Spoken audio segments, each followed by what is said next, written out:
single day I'm gonna make something great. That's my way. Every single day I'm gonna make something great. That's my way. Hey guys, welcome back to my channel. আজি মই আপোনালোকৰ আগত চাউলৰ গুৰি দি কেনেদৰে healthy cake বনাব পাৰে তাৰ ৰেচিপি ভিডিও শ্বেয়াৰ কৰিব ওলাইছো। ভিডিওটো ষ্টাৰ্ট কৰাৰ আগতে যদি আপোনালোকে মোক এতিয়ালৈকে ইনষ্টাগ্ৰামত ফলো কৰা নাই তে ফলো কৰিব পাৰে। মোৰ ইনষ্টা লিংকটো ডেসক্ৰিপচনত দিয়া থাকিব আৰু যদি এই ভিডিওটো ভাল লাগে তে প্লিজ লাইক কৰিব আৰু মোৰ চেনেলটো সাবস্ক্ৰাইব কৰি দিব। আৰু অকলে এই ভিডিওটো চাই এনজয় নকৰিব, নিজৰ ফ্ৰেণ্ডছ আৰু ফ্যামিলিৰ লগতো শ্বেয়াৰ কৰিব। সো বলক ভিডিওটো ষ্টাৰ্ট কৰো।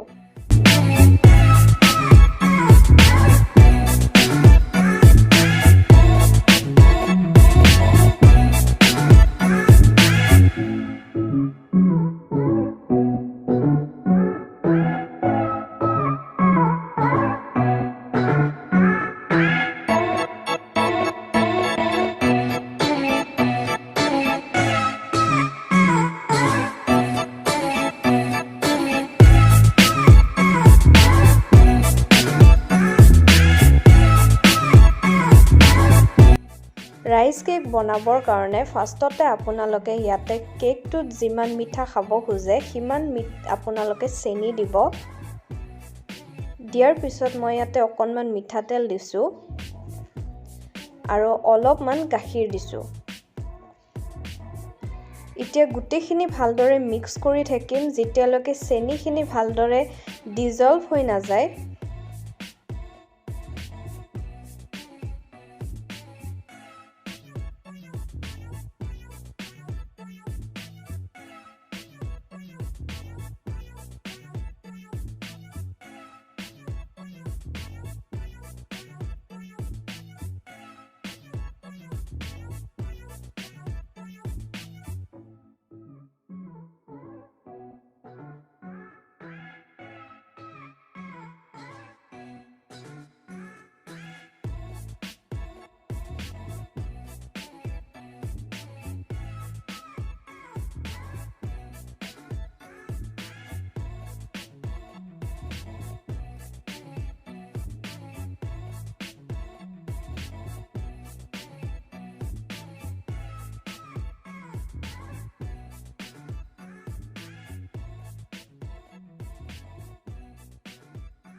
যেতিয়া চেনিখিনি ভালদৰে মিক্স হৈ যাব মই ইয়াতে চাউলৰ গুৰি 1 কাপ দি দিম। দিয়াৰ পিছত এতিয়া ইখিনি ভালদৰে মিক্স কৰি দিম।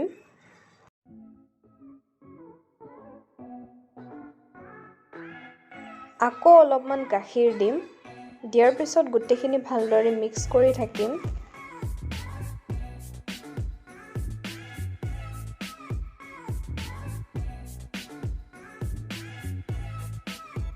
আকৌ অলপমান চাউলৰ গুৰি দিম। ইয়াতে মই 2 কাপ চাউলৰ গুৰি দিছো আৰু 2 কাপ গাখীৰ দিছো।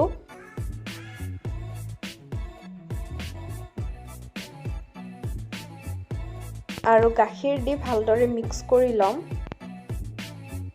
আপোনালোকে গাখীৰখিনি আৰু চাউলৰ গুৰিখিনি নিজৰ মতে দিও দিব পাৰে।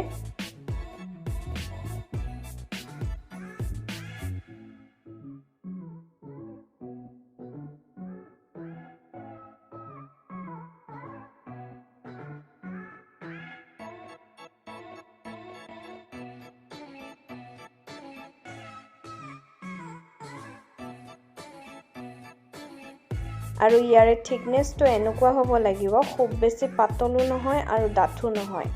আৰু ইয়াতে মই কেইটামান ড্ৰাই ফ্ৰুটস দি দিছো। ইখিনি অপচনেল হয়, আপোনালোকে যদি খাই ভাল পায় তেনেহলে দিব পাৰে। আৰু ইখিনি ভালদৰে মিক্স কৰি লম।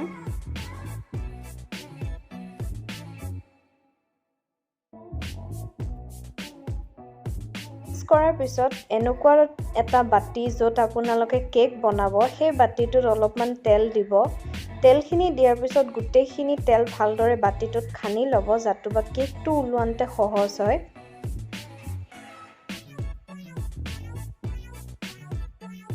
তেলখিনি যেতিয়া খানা হ'ব মই চাউলৰ গুড়িখিনি ইয়াতে দি দিম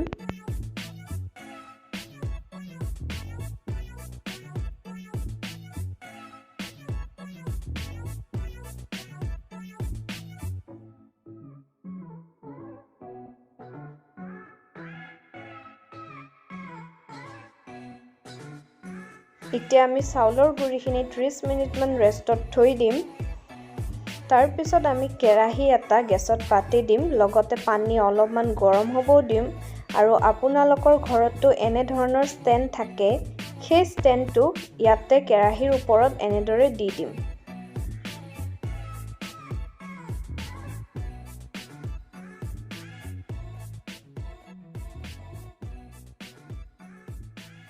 যেতিয়া পানীখিনি উতল আহি যাব তেতিয়া আমি চাউলৰ গুড়িখিনি ইয়াতে থৈ দিম আৰু গেছৰ ফ্লেমটো লো কৰি দিম লগতে ঢাকন এখন মাৰি দিম তাৰ পিছত আমি 20 মিনিট পিছত কেকটো চেক কৰিব আহিম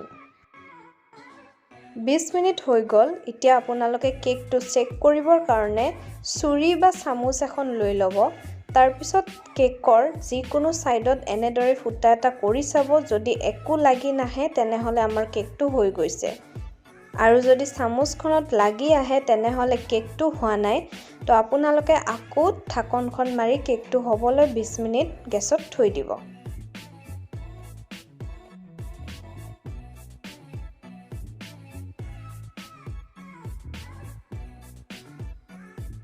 আমাৰ কেকটো হৈ গৈছে মই এতিয়া গেছটো অফ কৰি দিম আৰু কেকটো ঠাণ্ডা হ'বলৈ থৈ দিম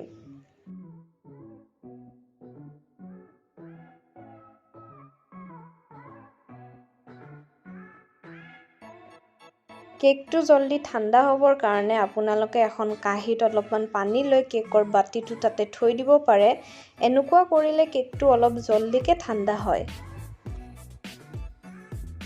তো যেতিয়া ঠাণ্ডা হৈ যাব তেতিয়া হলে আপোনালোকে এনে ধৰণৰ এখন ছুৰী ল'ব আৰু মই যেনেকৈ দেখাইছো হেনেকে আপোনালোকে কেকৰ সাইডৰখিনি ভালদৰে অলপকে কাটি দিব যাতে কেকটো যেতিয়া আমি উলাম তেতিয়া লাগি নধৰে তাৰ পিছত আপোনালোকে ওপৰত এনেকৈ এখন কাঁহী দি দিব আৰু কেকৰ ওপৰত অলপমান এনেকৈ দি দিব চাউলৰ কেক বনালে অলপমান বেছি টাইম লাগে কেকটো ভালদৰে উলাই আহিবলৈ কিন্তু আপোনালোকে চাব পাৰে কেকটো ধুনীয়াকৈ উলাই আহিছে মই ইয়াতে অলপমান মৌ দি দিছো কাৰণ মই চেনি অকনমান কম দিছো এটো একদমে অপচনেল হয়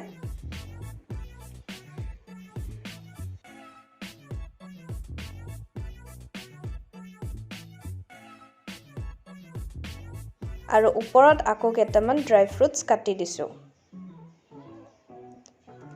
সো গাইস আমাৰ ৰাইস কেক ৰেডি হৈ গ'ল